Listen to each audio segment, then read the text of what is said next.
¿Por qué los seres humanos piensan más en tener que en ser? Esta es una constante que ha aparecido a lo largo de la humanidad, pero nos hemos dado cuenta que cuando el hombre ha querido buscar unos objetivos, posiblemente le han fallado porque le ha fallado algo con lo que no ha contado nunca, su propia estima, la autoestima. Entonces, amigos, pensamos que la salud psíquica es muy compleja, porque aparecen ansiedades, depresiones, angustias. Estamos reclamando la necesidad de un apoyo, porque la conducta del hombre necesita apoyos. ¿Apoyo de qué y de quién? Diríamos, de una terapia específica y controlada que mejore la conducta del hombre. Estamos hablando de una ciencia, la psicoterapia. Hoy el programa Huellas de nuestro tiempo les va a presentar con este título el programa Avances en psicoterapia.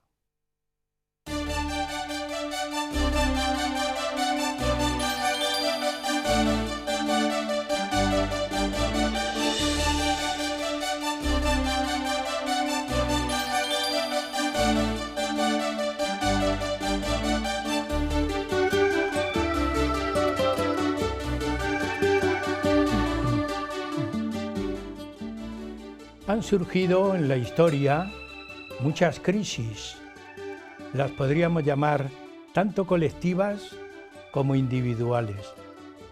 En todas se necesita una recuperación y un recuperador. Pero ¿alguna vez hemos pensado que el hombre busca la salud en general, pero pocas veces se para a pensar en el bienestar psíquico, en la salud mental?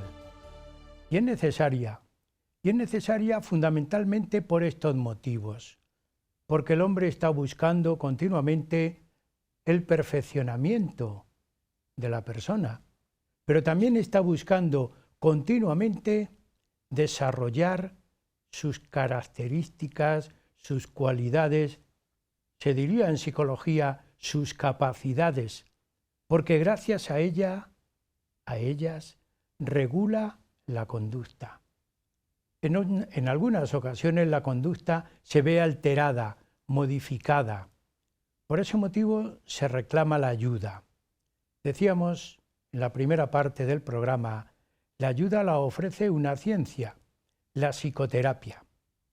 Hoy en el programa vamos a exponer cómo esta ciencia ayuda al hombre que está con necesidad de regular su conducta porque tiene que mantener un ritmo adecuado de vida. Tenemos en el estudio, como siempre, a dos especialistas investigadores. Son don Javier Sedano Pérez y también don Manuel Becerro Cereceda. Yo, como siempre, doy la bienvenida a los invitados, pero hoy la bienvenida es más especial por dos motivos. El primer motivo, porque habéis hecho un gran esfuerzo desde Salamanca para llegar a Toledo. Y segundo, porque la Cofradía Internacional de Investigadores de Toledo ya firmó un acuerdo, un concierto, un convenio con los antiguos alumnos de la Universidad de Salamanca. Entonces, no solamente culturalmente, sino también afectivamente, estamos unidos a la ciudad. Así que os agradezco, Javier y Manuel, vuestro viaje a nuestro programa. Amigos, nuestros dos invitados son dos especialistas en el tema que van a exponer. Don Javier Sedano es doctor en psicología, licenciado en filosofía y ciencias de la educación, es profesor, es especialista investigador en psicoanálisis y también en cuestiones de tipo antropológico. A su lado, don Manuel Becerro Cereceda es doctor en medicina, psicólogo clínico y también comparte investigación con don Javier en psicoanálisis, que hoy no vamos a hablar de esa técnica porque sería, yo digo, profundizar demasiado en el tema que hoy no compensa. Lo dejaríamos para otro día posiblemente. Y también es investigador en recursos antropológicos. Los dos tienen la dicha de haber tenido un profesor que yo también tuve, don Luis Cencillo, antropólogo, filósofo, investigador. Quiere decir que estamos unidos también por ese hacer cultural que recibimos en la universidad, los tres. Así que con este panorama, con esta presentación, yo os pregunto, ¿por qué el hombre a lo largo de la historia ha buscado y busca más el tener que el ser? Eso ha sido una constante, como apuntaba hace un rato, una constante histórica a través desde el Neolítico hasta nuestros días. Ya decía el profesor Cencillo que el hombre es la única especie enfrentada afectiva y mentalmente a sí misma y estribando más en su significado subjetivo y social que en su propia entidad física. Y para pensar más en el ser y dejar de pensar en el tener, habría que tener más autoestima. La autoestima es la consideración que se tiene que tener por ser, simplemente por ser una persona. Seamos como seamos mejores, seamos peores, tenemos que tener una estima de sí mismo y eso hará que nuestra autoestima aumente. Uno es como es. Y puede cambiar lo que se pueda cambiar, pero lo que no se puede cambiar, no se puede cambiar. Entonces, eso tiene que tenerlo en cuenta. Es un elemento terápico de primer orden. Tener autoestima y protegería incluso contra la neurosis, contra la psicosis, incluso contra el hipotético, sí. Contra las hipotéticas ideas de suicidio, porque no se trata de tener una hipertrofia del yo, ni una vanidad, no, es simplemente apreciarse a uno mismo como ser, como el ser que uno es, uno es el yo concreto, intransferible y único, y tiene que tener esa apreciación para tener la seguridad y tener la confianza en sí mismo, porque si no, tiene que apoyarse, como decía el profesor Cencillo, en los significados sociales, en buscar algo que le fortalezca su manera de estar en el mundo, y entonces tiene que estar pendiente de la aprobación de los demás, y eso en el fondo frustra. Cuando se tiene autoestima, se va por la vida tranquilamente y con mucha más seguridad que si se deja de tener. Totalmente de acuerdo, ¿verdad, Javier? De acuerdo. Nosotros los psicólogos vamos por la línea de la autoestima, es confirmar la persona. También hay que tener en cuenta, por una parte, los factores sociales y también los factores antropológicos, ¿no? La respuesta más fácil sería que desde el punto de vista social estamos en una sociedad que tiene una enorme crisis de valores.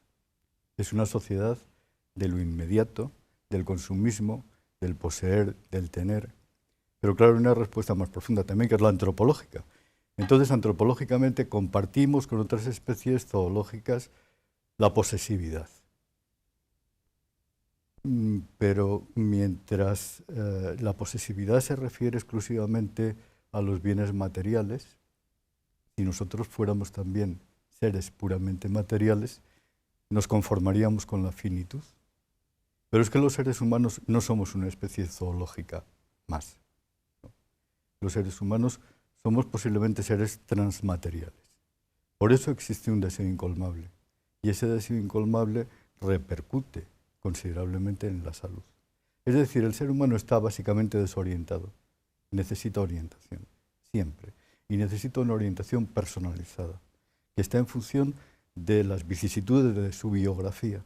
Y ahí es donde la psicoterapia puede ayudar, escuchando en profundidad los problemas de cada persona. Es decir, según estás planteando, Javier, el tema influye notablemente ese estado, diríamos, socioeconómico, por englobarlo, en la salud de la persona, ¿no? en la salud de la humanidad incluso. ¿Podríamos llevar por ahí un poco la idea? Sí, yo creo que sí, que ciertamente es una realidad, que existe una crisis de valores y que estamos en una sociedad consumista y que hay personas que se desesperan por no tener, a lo mejor porque no han descubierto otras posibilidades en el ser o en el amar. ¿Cómo ve también la medicina más específica? ¿Cómo ve la medicina este conjunto de estado anímico de la persona que está recibiendo unas influencias sociales de tal manera que la sociedad y la economía está marcando la angustia? Tengo que poseer porque me falta. Hoy pocas personas dicen con el bastón basta, ¿verdad? Efectivamente. El ser humano tiene que estar equilibrado y libre. Tiene que poder acceder a, como dice la Organización Mundial de la Salud, a un equilibrio físico y un equilibrio psíquico, un equilibrio emocional. Y para eso hace falta que tenga cubiertas sus necesidades en la esfera personal, en la esfera laboral y en la esfera social. Entonces, cuando alguna de esas esferas falla, viene el problema y viene la crisis y la persona pues, se encuentra perdida. En este caso, pues tendríamos que incidir en buscar esos desequilibrios e intentar corregirlos. Es muy fácil corregir muchas veces los desequilibrios. Claro que únicamente cuando falla en la esfera laboral, cuando la persona por alguna circunstancia pierde su trabajo, eso condiciona muchísimo. El no tener trabajo condiciona muchísimo otras esferas de la vida. Entonces repercute esa esfera laboral en la esfera personal, en la esfera social. Entonces es muy difícil. Incluso al realizar una terapia a una persona que está en paro es muy complicada porque esa esfera tiene que ser cubierta. Y hasta que no está cubierta, la persona encuentra mucho déficit. Y en este momento la sociedad está... Pues, estáis marcando un estatus social que influye en la situación de la salud psíquica. Es decir, ¿por qué se enferma? Diríamos muchas veces, pero ¿por qué se enferma psíquicamente? Yo tengo la idea que parece como que en la humanidad hay una enfermedad colectiva, porque hay una agresividad permanente ahí en la colectividad. Pero ¿por qué se enferma psíquicamente? Ya estáis presentando alguna idea. La morbilidad, el enfermar, ha sido una propiedad característica, es una propiedad característica del hombre. El propio organismo, es propio de todo organismo enfermar, pero no se puede extender el concepto de enfermedad a los desequilibrios emocionales. Cuando enfermamos desde el punto de vista médico, sí enfermamos y tenemos un diagnóstico que realizar, pero cuando enfermamos psíquicamente, me gusta más decir desajustes emocionales que enfermar, porque en griego, ataxia, quiere decir desajuste. Entonces es preferible utilizar esa palabra de desajuste que de enfermar, porque en realidad nadie está completamente enfermo y nadie está completamente sano. Todos participamos de un continuo en el que todo el mundo nos movemos y tenemos mayor grado de desajuste o menor grado de desajuste. Entonces el enfermar psíquicamente se ha de categorizar de esa manera. Desajustes más intensos, desajustes menos intensos. Entonces no es conveniente cuando se desajusta a una persona etiquetarla ni darle ningún diagnóstico, porque en la medicina sí. En la medicina cuando se enferma, pues se produce el nombre de la enfermedad, indica su origen y su pronóstico. Decimos fiebre de Malta. Pero cuando hay un desajuste de personalidad que no es uno solo, sino que puede haber varios desajustes de personalidad en distintas facetas de la persona, no es conveniente decirle que a la persona está desajustada porque eso le crea mucha ansiedad y es muy oscuro el etiquetar a una persona, es muy complicado. El determinar, ¿verdad? El determinar y etiquetar a una persona le puede generar pues un miedo y una ansiedad innecesaria. Entonces el diagnóstico en materia psicológica tiene que ir por los desajustes de personalidad y tiene que afrontarse de esa manera, porque todo el mundo podemos tener muchos ajustes de personalidad en nuestra vida, incluso nosotros no lo buscamos, eso nos puede venir dado. Sí, sí. Las circunstancias de la vida, el estrés laboral, familiar, cualquier circunstancia económica, hay miles de circunstancias que nos pueden desajustar. Entonces, bueno, pues eso es normal. El que se desajusten las personas es una condición del organismo, es propio, muy propio de nuestro organismo, enfermar tanto desde el punto de vista médico como desde el punto de vista psicológico, y me gusta decir está desajustado. como más solapada la idea de enfermedad, ¿no? Psíquicamente. Sí, está solapada, incluso socialmente está mal vista. Que una persona tenga Javier? una enfermedad. Ahí hay un solapamiento que hay que detectar, porque ahí tiene mucho que decir la antropología. Claro, pero mirando las causas, lo que hay que ver es la complejidad antropológica del ser humano. Es decir, la personalidad es extraordinariamente compleja. ¿Por qué se desajusta? Por su complejidad. Esa es, digamos, la respuesta corta. Lo que sucede es que yo creo que la psicología, la psicoterapia, ha estado muy centrada en los desajustes de personalidad, hasta llegar a un cierto equilibrio inestable, y con eso nos conformábamos. Ahora, el avance en psicoterapia consiste en ver los aspectos positivos de la salud. No podemos conformarnos solamente con un estado de un cierto equilibrio, sino que la salud mental es algo que irradia cuando se tiene en todas direcciones, ¿no? Por complejos que sean los factores de la personalidad, cuando una persona está verdaderamente sana, es una persona alegre, es una persona productiva y es una persona capaz de amar y de producir en beneficio propio y de los demás. Entonces, es tan importante que haya un concepto positivo de salud, no conformarnos solamente con no estar mal, sino empezar a estar mejor de lo que podemos estar, mejor de lo que estamos normalmente. Yo decía en la introducción, siempre pensando en relacionar toda la vida del hombre con la educación, porque la educación busca el perfeccionamiento de todas las capacidades de la persona. Es decir, está reclamando, como yo os estoy reclamando, la intervención de otras disciplinas en el ámbito educativo, que es lo que da la perfección al hombre. Pero todo esto marca unos índices, ¿verdad, Javier? Unos índices dinámicos de la salud, que aquí tenemos otro tema un poco, diríamos, casi amplio de lo que estáis hablando. Bueno, en cuanto a la educación, solamente una palabra. Es una pena que verdaderamente pues, no haya una mayor integración del sistema educativo y se acepten otras disciplinas. Hablaremos de ello porque hay una cuestión que yo siempre dejo, no la dejo aparcada, la dejo ahí en medio suspense porque lo vamos a ver. Pero hay unos índices, después de todo lo que estamos hablando, unos índices, y yo estoy viendo que el concepto de salud no puede ser un concepto estático, ¿verdad? Ahí hay un dinamismo. ¿Cuáles son esos índices? Bueno, los índices son parámetros que resultan del discurso del paciente. Es decir, cuando un paciente habla en libre asociación en las sesiones, pues se refiere con toda libertad a una serie de campos semánticos, ¿no? Que elige él. Él elige su campo de juego, él elige lo que verdaderamente le preocupa. Ahí hay una serie de campos semánticos, por ejemplo, en los que vemos que en este caso es un paciente que habla desde un punto de vista emocional, que es el azul en el diagrama. También le preocupan los aspectos prácticos, es el amarillo. Habla de su cuerpo en el rojo y el verde sería la situación existencial y familiar. Entonces, vemos que hay, si se definen los campos semánticos, sabemos qué es lo que verdaderamente está preocupando a ese paciente, de manera general, ¿no?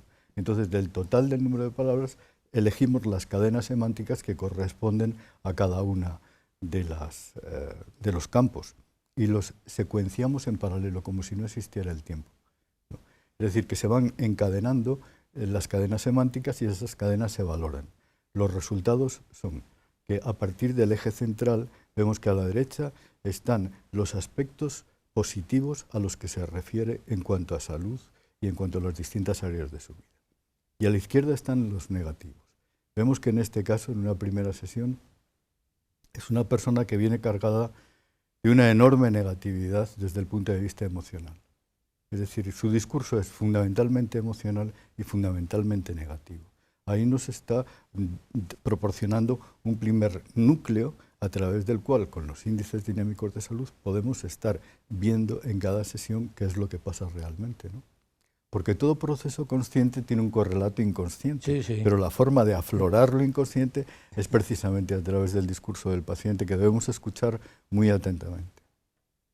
Has hablado del inconsciente, pero yo no quiero plantear el tema, porque enseguida va a venir Manuel a decirme, pero hombre, es que ahí tenemos todo el psicoanálisis, el mundo de los sueños, y podemos llegar, pero aunque sea muy ligeramente.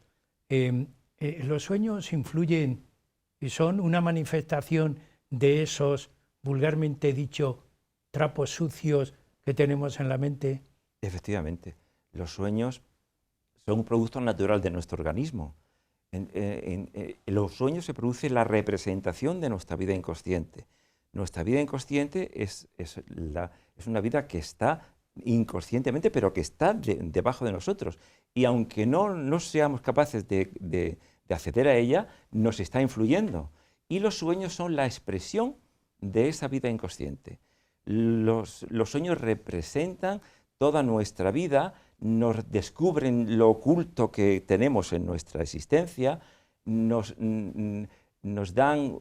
avisan, sobre todo esos sueños que se repiten mucho, nos están avisando de ciertas cosas y nos están dando información, y hay que saber interpretar. Para interpretar es un proceso similar al hablar o al escuchar una lengua extranjera. Una persona que no sabe una lengua, pues tiene que aprenderla. Y hemos aprendido a interpretar los sueños con un método científicamente establecido. Lo dejaremos para otro día porque son muy interesantes. Sí. Además, los sueños nos están constantemente marcando nuestra vida y nos están diciendo muchas cosas que no conocemos, pero que son nuestras. ¿Cómo somos, verdad? ¿Cómo somos? Pues en esta primera parte del programa yo quiero un poco que, casi como resumen, ¿cuáles son los criterios que estabais marcando sobre esta salud mental? Los criterios de salud mental son 4. El criterio emocional, criterio práctico, criterio emocional y criterio existencial. Y estos son los 4 criterios que utilizamos cuando terminamos una terapia. Cuando se termina la terapia y la persona ya está rehabilitada o está curada, entre comillas. Es muy curioso porque en el aspecto emocional ya no tiene angustia, ya no tiene tampoco ansiedad, y tiene una capacidad de empatía, positiva, de comunicación y de apreciación de su entorno. Y las relaciones son adultas, se produce un bienestar físico difuso, y los sueños que se producen ya después son luminosos, son esos sueños agradables que todos hemos tenido a una vez, que producen una gran satisfacción. Diciendo, qué bien hemos dormido hoy. Y esos sueños que por la mañana te producen una satisfacción y unas ganas de vivir, pues eso se produce al final de la terapia, y es un efecto emocional de la terapia.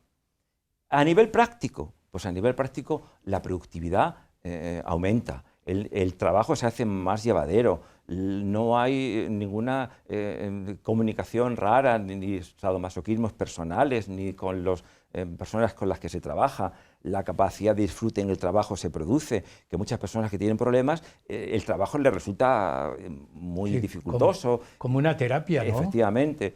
Y la concentración mental se produce sola. Los estudiantes cuando van a estudiar ya, después del proceso que ha explicado el doctor Sedano, empiezan ya a concentrarse sin necesidad sola. Se produce sola. Y la capacidad ética que tiene el individuo para moverse por su mundo, también se experimenta un gran cambio.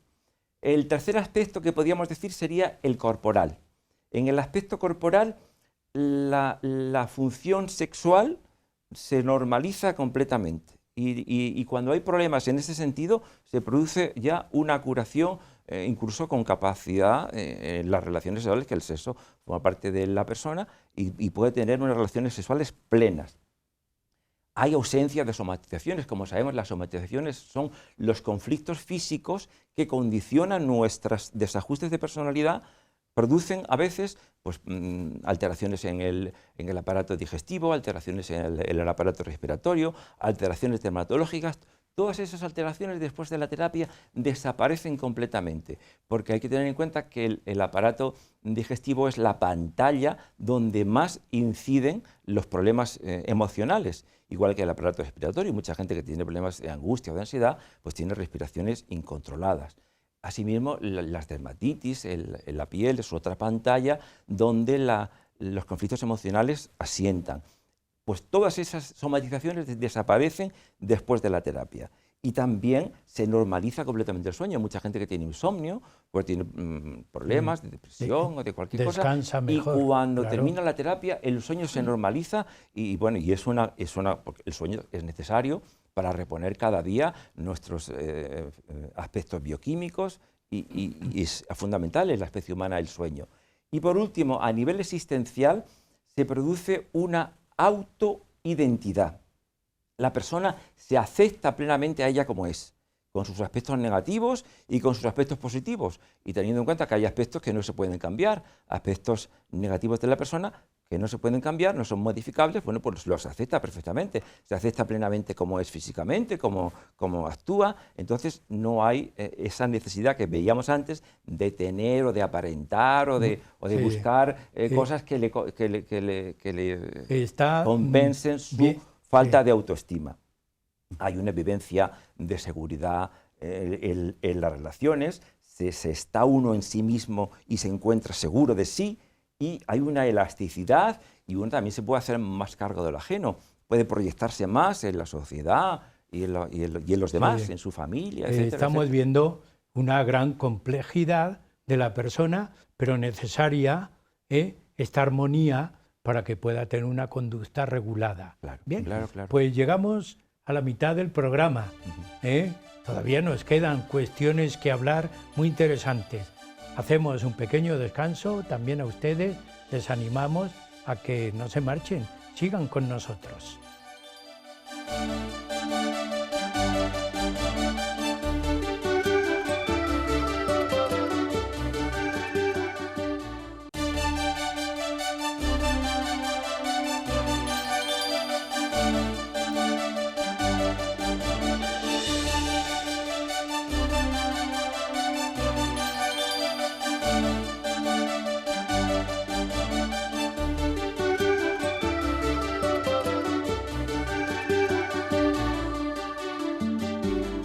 Continuamos en el programa Huellas de nuestro tiempo, que hoy les estamos presentando los avances de la psicoterapia. Hemos tenido en el estudio en la primera parte y continúan con nosotros a don Javier Sedano Pérez y a don Manuel Becerro Cereceda. Yo les voy a hacer una cuestión, casi diríamos, de compromiso. Nos han hablado de terapias, de psicoterapia y nos han hablado de estados emocionales, de diagnósticos. Yo les cuestiono, ¿cuáles son las interpretaciones, los niveles de interpretación cuando aparece un diagnóstico o se tiene que hacer un diagnóstico? ¿Cuáles son esos niveles? Podéis los dos empezar, Javier, y luego Manuel, podéis hablar. Podemos decir que toda realidad humana es interpretable. Es decir, no podemos tener un contacto material directo con las cosas. Siempre hay una mediación simbólica a través del lenguaje. Entonces, lo que cabría preguntarse es, ¿quién interpreta en psicoterapia y desde qué punto de vista interpreta? Porque claro, lo que no puede entenderse es que la psicoterapia sea una especie de adaptación al medio, exclusivamente. Porque a veces lo que está mal es el medio, es lo contrario, a veces es lo que hay que transformar, ¿no? Entonces podemos decir que hay diferentes modelos de interpretación.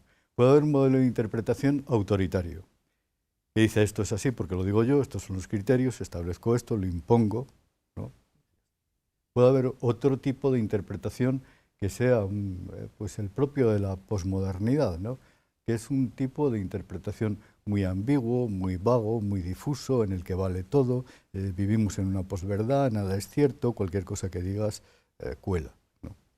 O puede haber un punto intermedio, que es lo que en filosofía se llama hermenéutica analógica, esta palabreja, que lo que significa es que, en definitiva, el acercamiento a la realidad se hace desde un modelo suficientemente válido como para ser comprensible, aunque no sea exacto, ¿no?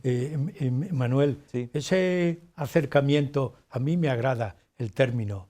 ¿Cómo lo ves tú? Bueno, el término analógico quiere decir que ni es una cosa ni es la otra, es una aproximación. A Dios, por ejemplo, no se le puede conocer, se le conoce por analogía, porque Dios es todopoderoso, pero es mucho más que todopoderoso. La analogía es la aproximación que se hace hacia algo. Entonces, ni es una interpretación, como decía el doctor Setano, unívoca ni posmoderna, sino que es analógica, es la centrada, la que está más en el centro de las cosas.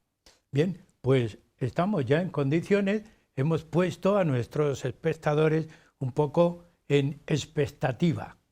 ¿Qué es la psicoterapia? Es la pregunta obligada. Podéis hablar los dos. Bueno, podemos decir que la psicoterapia es un método de intervención en la psicología humana, es decir, es un método de intervención en la estructura de la personalidad, pero es un tipo de intervención no lesivo y que tiene como finalidad el pleno desarrollo de las capacidades y las potencialidades del ser humano. O sea que el objeto de la psicoterapia es el ser humano en concreto, con toda su historia, con toda su biografía y sobre todo con todo su proyecto vital.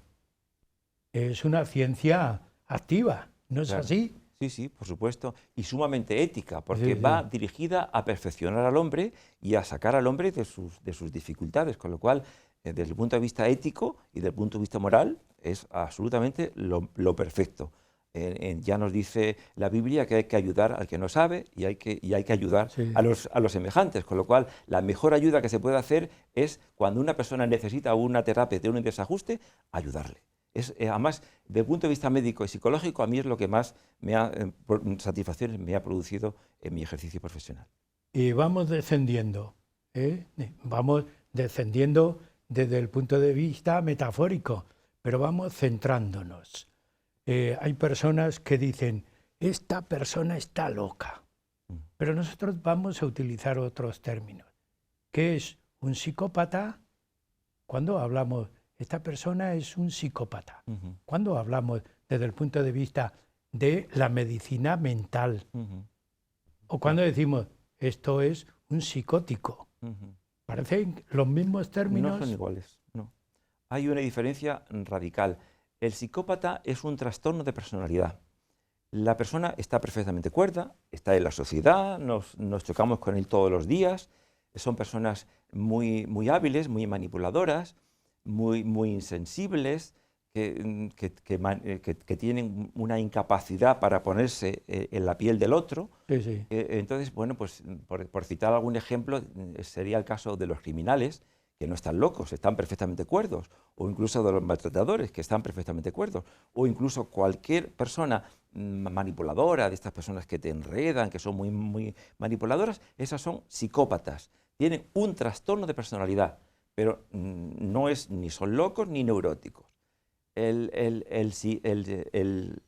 psicópata se desenvuelve muy fácilmente por la sociedad. Y además confunde, ¿no? Y confunde, porque son muy manipuladores, son inteligentes, no está reñida la psicopatía con la inteligencia. Son personas que son, como decía yo antes, en el continuo, muchas personas puntuamos o puntúan en todas las posibilidades de desajuste, pero claro, lógicamente cuando el desajuste es intenso es cuando realmente se ve, pues nosotros nuestra moral y nuestra ética nos impide matar a alguien. En cambio un psicópata pues coge y mata a alguien y se queda tan tranquilo. Ese es un psicópata. Luego tenemos otro caso que es el psicótico. Eso no tiene nada que ver, las palabras son parecidas pero no tiene nada que ver. El psicótico sería lo que se ha llamado decir locura. Sería una persona que tiene una percepción delirante de la realidad, se le ha producido su enfermedad o su desajuste en la infancia por un miedo masivo al entorno y eso le ha hecho pagar un precio muy alto, que es desconectarse de la realidad, porque esa realidad les suponía una gran ansiedad. entonces tienen un discurso distinto que el nuestro y hablan otro lenguaje. Decía el profesor Cencillo que el loco no es que esté loco, sino que habla otro lenguaje, porque evidentemente yo en mi consulta y en el hospital he tenido personas que me decían cosas que yo no, eran incomprensibles, pero sí para ellos. Sí. Con lo cual no tenemos que verlos como yo decía antes, como personas locas, sino como personas desajustadas. Peculiares. Y luego tenemos la otra parte que apuntabas tú, Andrés, y es el neurótico. El neurótico es un trastorno de la identidad que puede estar aumentada o puede estar disminuida, y también un trastorno de la afectividad, en el sentido de que la persona no está contenta consigo mismo, tiene problemas de relación, comete fallos, tiene actos fallidos, tiene somatizaciones que habíamos antes, tiene ansiedad, tiene angustia, y eso es producto de que no tiene todos los aspectos de su personalidad integrados también por un problema de desarrollo. Pero aquí no hay, la realidad está perfectamente, no hay ninguna alteración de la realidad, y sería el caso pues, de los enganches de las personas que se separan muchas veces, que tienen enganches con muchas personas porque no han desarrollado un equilibrio emocional suficiente. Con lo cual esas serían las tres personalidades que has apuntado. Estamos dándonos cuenta que influye mucho la afectividad, el mundo afectivo. Hoy ya sabéis que estamos de acuerdo y que ya no hablamos solamente de inteligencia, hoy hablamos de inteligencia emocional. Afectiva, emotiva. Por ahí va la gran dinámica del mundo, la gran dinámica de la persona y de la personalidad. Pero todo esto nos está también reclamando que hay que tener, de verdad, mucho, diríamos, cuidado. Sería el término posiblemente menos científico. Hay que tener mucho cuidado en el tratamiento y en el diagnóstico de este tipo de personas. ¿No os parece, Javier? Bueno, a veces es preferible no diagnosticar, en general. En general. Porque la personalidad se oculta a través de diferentes capas. Entonces, lo que aparentemente o externamente puede tener un determinado matiz, avanzando en un mayor conocimiento o en un proceso más profundo de interiorización, nos damos cuenta que hay mucho más. Entonces, como es tal la complejidad, me parece que esos conceptos pues, de armonía, de cuidado, de respeto por la persona y de proporcionar los medios emocionales necesarios para que pueda desarrollarse en educación, por ejemplo, pues sería fundamental, desde luego. Entonces, ahí ya estamos en condiciones, nuestro título hoy lo hemos denominado Avances en psicoterapia. Hay unos niveles, hay unos estratos, o hay también unas condiciones por las que se va mejorando la actividad, porque la actividad terapéutica es intentar modificar o cambiar, controlar. Empezaríamos por ahí, ¿no es así? Bueno, pues 120 años después del inicio de la psicoterapia científica en Europa, podemos decir que sí, que algo se ha avanzado, ¿no? A lo mejor no mucho, ciertamente, pero algo así. Yo creo que podemos ser un poco más finos a la hora de identificar dónde están los núcleos de conflictividad de los problemas, qué es lo que realmente le pasa a una persona. Ahí sí avanzamos. Por eso las terapias pueden ser más breves si el núcleo está muy identificado y ese núcleo se resuelve y se arregla, pues la persona sale adelante mucho antes, ¿no? Hay otros casos, en cambio, en los que es necesario un cambio de la estructura de la personalidad, ¿no? Es como si en los pilares de un edificio hubiera algunos que están muy deteriorados y fuera necesario reconstruirlos. La bondad, por ejemplo. Pues la bondad es un concepto central en la personalidad en el sentido de que tiene relación con la generosidad, con la colaboración, con la capacidad de permitir a los demás su vida y su desarrollo y su existencia. Entonces, claro, hay personas que no pueden ser bondadosos porque no han recibido bondad nunca. Y si ese factor se identifica, ¿no?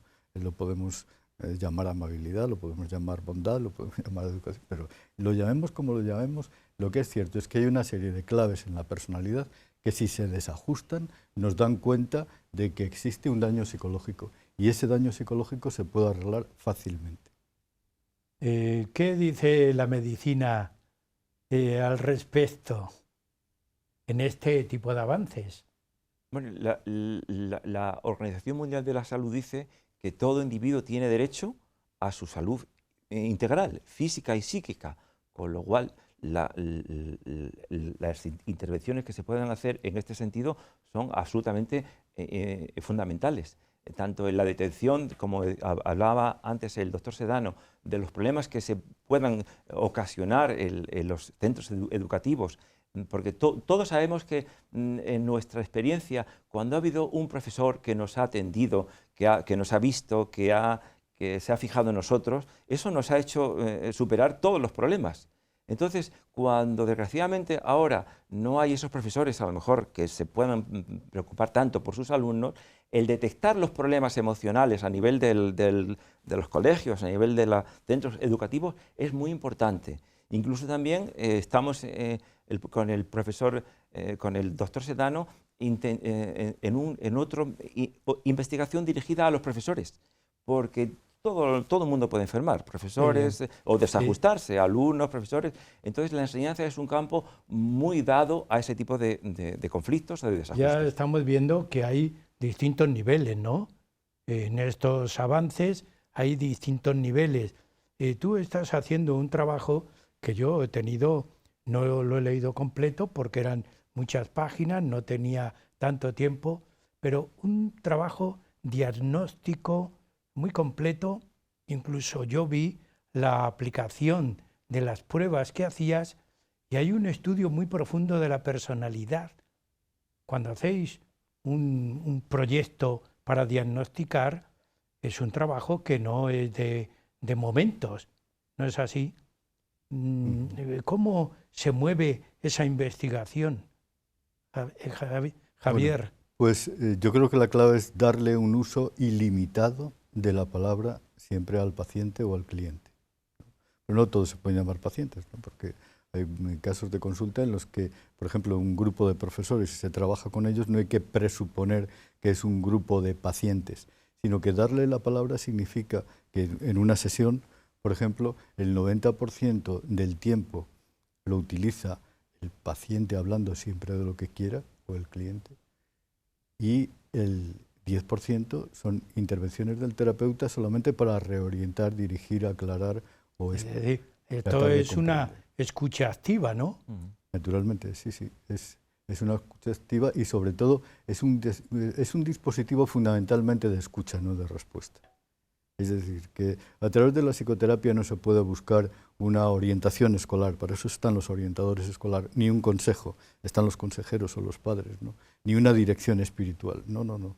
Es para que una persona se reajuste necesita encontrarse consigo mismo.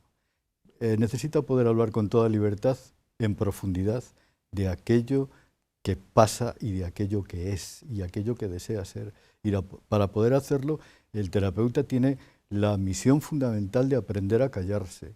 Y hasta que un terapeuta no sabe callarse, no podemos llegar a unos niveles de profundidad que permitan un diagnóstico adecuado. Muy correcto el tratamiento, la visión, y nos hace pensar, entonces no hay límite de edad y cualquier persona puede acceder, a cualquier persona se le puede diagnosticar, diríamos, ¿no? En otro lenguaje. A cualquier persona, en cualquier edad de la vida, puede surgir un desajuste emocional. En la adolescencia, en la juventud, en la senectud, en la madurez.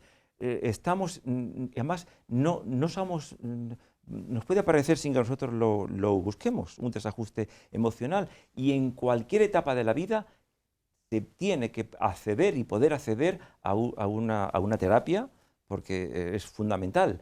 La persona tiene que estar integrada, tiene que estar viviendo su vida con normalidad, tiene que saber que tiene que vivir adaptada a su trabajo, adaptada a su familia.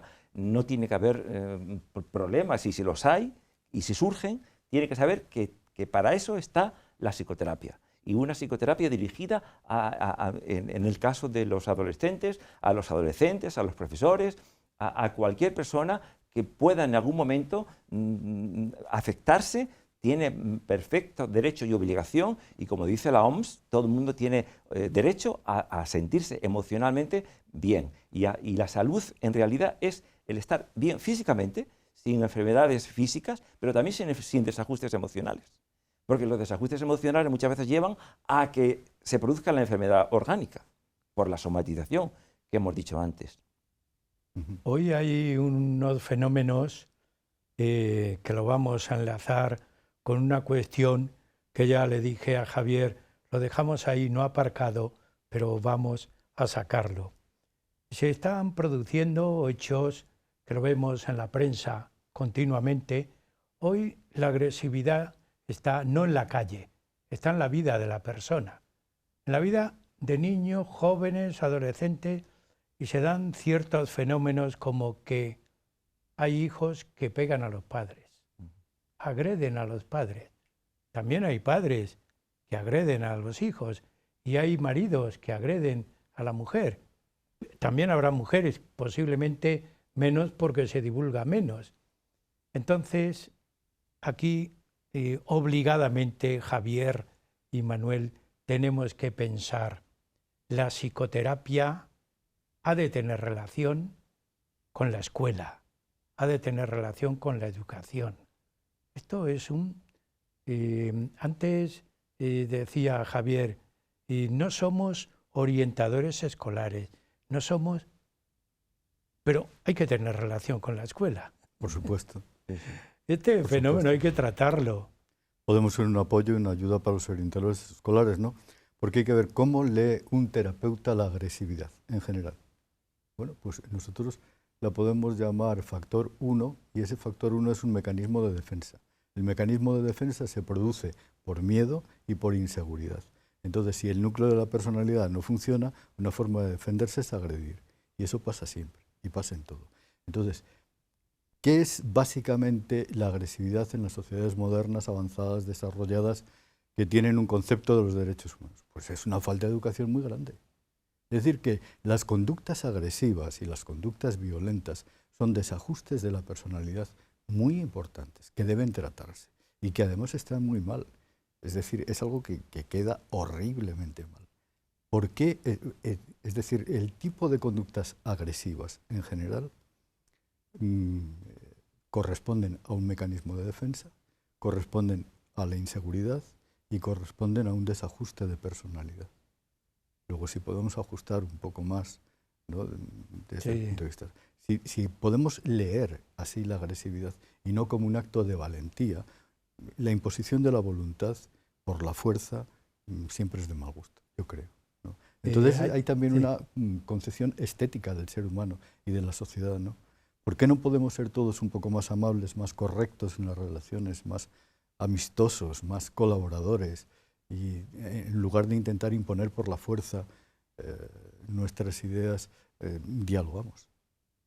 Igual que se accede a un centro de salud para curarse de una enfermedad infecciosa o de cualquier otro tipo, también es necesario, cuando se tenga un desajuste en la escuela, que es el sitio, o en el instituto, o en el ámbito educativo, es fundamental que se corrija ese desajuste para que la persona se encuentre mejor y tenga más productividad y pueda continuar sus estudios y pueda continuar su vida con una tranquilidad emocional necesaria.